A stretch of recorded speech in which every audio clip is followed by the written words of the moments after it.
안녕하세요. 해남자 최광일입니다. 이번 주 주말에 이제 마지막 영상인데, 제가 이번 주 주말에 한 5-6개 영상을 찍으면서 나르시시스트, 소시오패스에게 대응하는 그 대처법이라든가 마인드에 대해서 알려줬잖아요. 이제 마지막 영상은 나르시시스트, 소시오패스의 기질을 가진 사람들이 왜 그런 기질을 가지고 살 수밖에 없는지, 그런 사람들을 어떤 관점으로 바라봐야 되는지에 대한 해남자 최광일의 사연을 얘기하겠습니다. 저희 아버지도 제 영상을 볼 수 있어요. 저희 아버지도 제 영상을 보는 사람 중에 한 명인데, 난 상관없다고요. 내가 아버지를 적대시하거나 아버지를 손절하거나 내가 천륜을 어기는 사람이 아니기 때문에 있는 그대로 얘기할 건데, 우리 아버지를 예시로 나르시시스트에 대해서, 소시오패스에 대해서 이해하는 훈련을 할 거예요, 지금부터. 저희 아버지는 먼저 타고난 DNA가 아들인 저보다 좋은 DNA를 가지고 태어나지 못했어요. 이게 가장 결정적인 이유거든요. 엄마나 아빠나 둘 중에 한 명이라도 정상적인 DNA를 가지고 있으면은 자기 스스로라도, 환경이 좋지 않더라도 자기 스스로라도 나르시시스트, 소시오패스의 성향을 자기 스스로 깨우치고 이렇게 정상적인 정서를 발달시켜서 성장할 수 있거든요. 근데 저희 아버지는 결론적으로 죽을 때까지 나르시시스트, 소시오패스로 살 수밖에 없는 이유가, 할머니, 할아버지 두 분의 유전자 자체가 정상적인 유전자가 아니었던 거예요. 이게 결국에 팔자예요. 팔자, 나르시시스트, 소시오패스는. 근데 그런 팔자를 가지고 태어난 나르시시스트, 소시오패스의 그런 DNA들이 왜 어떤 측면에서 보면은 굉장히 불쌍한 사람들이라고요. 결국에는 나르시시스트, 소시오패스들을 바라보는 또 다른 관점에 대해서 얘기하는 거예요. 물론 그 사람들에게 대응하고 대처하는 법도 중요하지만, 그 사람들 또한 우리의 국민이고, 그 사람들 또한 나의 아버지고, 그렇기 때문에 그 사람들과 천륜을 어길 수 없잖아요. 같은 국민으로서 어우러져서 살아야지. 그래서 그 사람들을 이해하는 훈련을 할 건데, 저희 아버지는 타고난 DNA가 그렇게 좋지 못했어요. 자기 스스로 깨우쳐서 훌훌 털어낼 수 있는 그런 DNA를 못 받은 상태에서 자라온 환경이 어땠냐면, 저희 아버지 말을 들어보면은 할아버지라는 인간은 저희 아버지가 월남전까지 갔다 온 뒤로, 월남전 갔다 와서 한 25, 6 먹었을 때 그렇게 돌아가신 분이거든요, 우리 할아버지는. 근데 우리 할아버지라는 인간을 얘기 들어보면은 일평생 노름만 하고, 우리 진주 할아버지가 그래도 나름은 일제강점기부터 시작해서 조선시대 때까지 나름은 양반집을 유지하면서 재산이 많았는데, 우리 할아버지 세대에서 그 진주 할아버지 재산을 몽땅 다 탕진을 했다고요.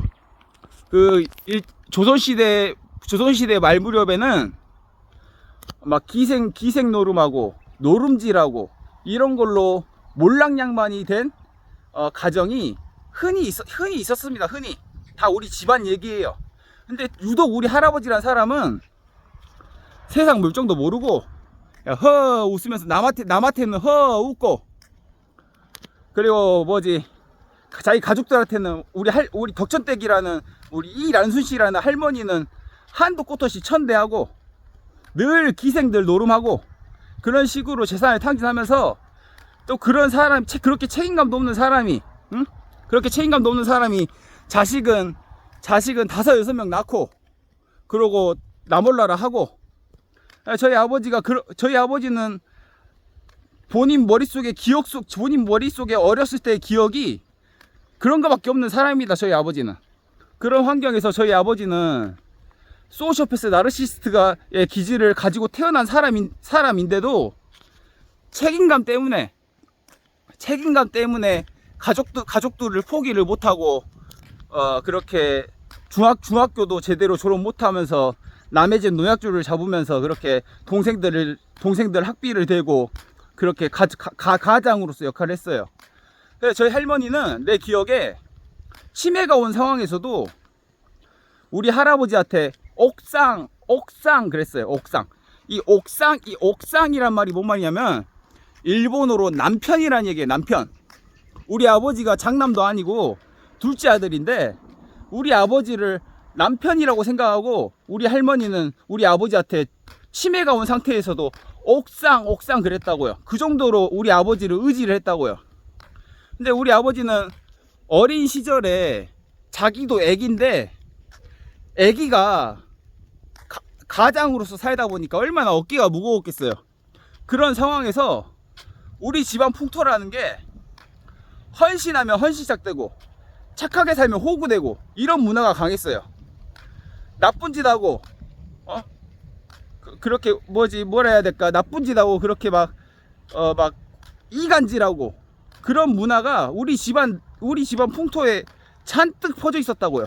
이간질하고 나쁜 짓 하고 계산적이고 그런 사람들은 집안의 재산을 조금이라도 받고, 우리 아버지처럼 정직하고 올곧고 올바른 길, 바른 길, 그런 길을 간 사람들은 늘 천대받고, 우리 아버지는 그런 식으로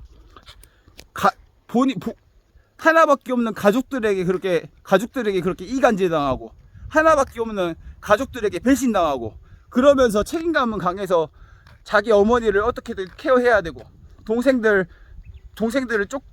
대학은 못 가르치더라도 고등학교는 보내야 됐었고, 그래서 자기도 아직 어리고 애긴데도 그렇게 월남전까지 가족들 생계를 위해서 월남전까지 목숨 바쳐서 그렇게 베트남전까지 참전할 정도로 그렇게 책임감이 강했던 분이란 말이에요.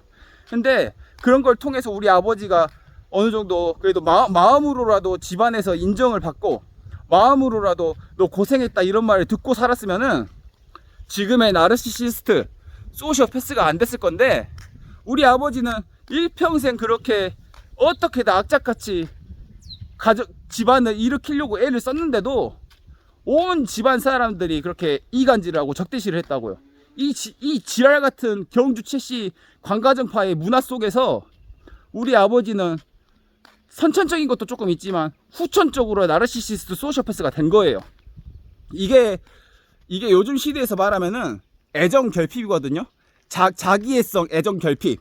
어렸을 때부터 자기 의지와 상관없이 가난을 물려받고 일평생 책임감 때문에 동생들 케어하고, 작은아버지 작은어머니 고모들 다 자기 힘으로 장가 보내고 고등학교 졸업시키고, 정작 본인이 받은 보상은 아무것도 없고, 이런 환경 속에서 우리 아버지는 타고난 DNA가 약간 그런 게 있었는데, 자라온 환경에서 이제 완전히 나르시시스트 소시오패스의 성향이 자리를 잡은 거예요.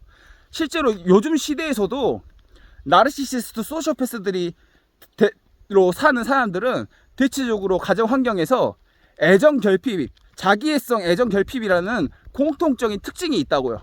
내가 이런 걸 어떻게 아냐면은 정신과 생활 20년 차입니다. 내가 내 스스로 병을 극복하기 위해서 얼마나 많은 책을 읽고, 얼마나 많은 영상을 보고, 얼마나 많은 공부를 하고, 얼마나 많은 산전수전을 겪었겠습니까? 그래서 내 스스로 찾아보고 공부하고 끊임없이 연구하고, 또 내가 이 약도 먹어보고 저 약도 먹어보고 수많은 그런 나만의 데이터가 쌓였기 때문에 이런 내 자신 속에서 있는 이런 마음의 소리를 이렇게 낼 수 있는 거예요. 그래서 우리 아버지는 그런 상황에서 헌신하면 헌신짝된다, 착하게 살면 호구된다, 이런 고정관념이 머릿속에 뇌리에 박힌 거예요. 아무리 착하게 살아도 집안에서 호구되고, 아무리 헌신해도 헌신짝만 되고, 정작 본인이 그렇게 헌신했는데 본인이 얻은 거라고는 제가 중학교 3학년 때 아버지가 걸린 강경하고, 그렇게 헌신하고 그렇게 가족들을 위해서 그렇게 온갖 수모를 겪으면서 그렇게 전쟁터까지 갔다 왔는데도 자기가 받은 거라고는 자신에게 고생했다, 형님 고생했어, 아이고 아들아 고생했다, 이런 마음이 돌아온 게 아니라 자기가 받은 거라고는 결국에는 죽을 병 걸린 강경화라는 그 죽을 병을 본인이 받았다고요. 본인이 그렇게 살면서 그런 DNA와 그런 환경이 결합되면서 우리 아버지는 이제 70이 넘어서는 이제 고질적으로 바뀌지 않는 소시오패스, 나르시시스트가 된 거예요. 그래서 이 자기애성 애정 결핍이라는 거는 타고난 DNA가 좋으면은 그런 것도 호흡으로 털어내고 이겨내는데, 우리 아버지는 내가 봤을 때 타고난 DNA도 약간의 나르시시스트적인 기질이 있었는데 그 기질이 있는 DNA가 그런 환경에서 자라면서 이제 완전히 이렇게 고칠 수 없는 그런 나르시시스트 소시오패스가 된 거예요. 그래서 여러분들에게 이 얘기를 왜 하냐면은, 우리 아버지를 예시로 나르시시스트 소시오패스들은 물론 적대시하는 것도 맞는데, 그 사람들에게 어떻게 대처하고 어떻게 대응하고 어떻게 관계를 맺는 것도 중요하지만, 그 사람들을 면밀히 따지고 보면은 다 불쌍하고 측은한 사람들이에요. 난 우리 아버지를 통해서 나르시시스트 소시오패스에 대해서 완벽하게 우리 아버지란 예시를 통해서 완벽하게 이해했거든요. 우리 아버지를 이해하고 나니까 사회에서 만나는 모든 나르시시스트, 사회에서 만나는 모든 소시오패스들이 다 공통점이 있어요. 그렇게 애정 결핍이라는, 자기애성 애정 결핍. 어렸을 때 애기일 때 애기이지 못하고, 응? 어렸을 때는 어리게 살아야 되는데, 어렸을 때 애어른으로 살다가 나이 들어서 이제 애가 돼버리는 거예요. 이게 전형적인 자기애성 애정 결핍이라는 공통점을 가지고 있는 나르시시스트 소시오패스들의 특징이거든요. 여러분들이 이런 사람들을 어떻게 바라봐야 되냐면은, 누차 말하지만 타고난 DNA가 좋은 사람은 환경과 상관없이 결국에는 정서적 완결성에 올라가요. 타고난 DNA가 별로 안 좋은데도 그런 환경 속에서 자란 사람들은 어쩔 수 없이 우리 아버지처럼 나르시시스트 소시오패스가 된다는 얘기예요. 그런 사람들이 가지고 있는 공통적인 특성이, 착하게 살면 호구된다, 헌신하면 헌신짝된다, 뭐 이런 사소한 개념을 통해서 본인들 스스로 나르시시스트 소시오패스가 후천적으로 되고 선천적으로 되고 이 동시다발적으로 그런 기질의 성향이 사람으로 돼버리는 거거든요. 그래서 내가 이 얘기를 왜 하냐면은, 우리 아버지란 예시를 통해서 지금 현대 사회에서도 그런 사람들이 많아요. 또 그런 사람들 중에 높은 자리에 있고 고위 관리직도 많아요. 근데 그런 사람들을 무조건 적대시하는 것보다, 그런 사람들도 우리의 국민이고, 그런 사람들도 나의 아버지고, 천륜을 어길 수도 없고, 그렇다 해서 그 사람들을 뭐 사형시킬 수도 없고, 그렇기 때문에 여러분들 스스로도 그런 사람들을 그런 사람들을 어떻게 이해해야 되는지에 하나의 예시를 드는 거예요. 그래서 우리 아버지의 삶을 통해서 나르시시스트 소시오패스를 조금이라도 이해할 수 있는 예시를 드는 거고, 여러분들도 최남자 최왕일이 설명하는 이런 우리 아버지를 예시로 드는 나르시시스트 소시오패스들이 이렇게 가지고 있는 기질의 한계, 그리고 그 사람들이 그렇게 될 수밖에 없었던 이유 같은 것들을 면밀히 따지고 보면은, 또 그렇다고 해서 또 마냥 적대시할 필요도 없다는 얘기예요. 다 어우러져서 살아야 되니까, 너무 그렇게 이 사람들은 인간이 아니다, 이 사람들은 사람이 아니다, 이 사람들은 인간의 감정이 아니다, 그렇게 바라보지 말고, 다 똑같은 우리야 국민이고, 똑같은 우리의 아버지고, 똑같은 우리의 아들들이기 때문에 대처하고 대응하는 법도 중요하지만, 그 사람들의 삶과 환경도 이해하자는 다른 쪽의 측면에 대해서 설명합니다. 감사합니다. Bye. See you later.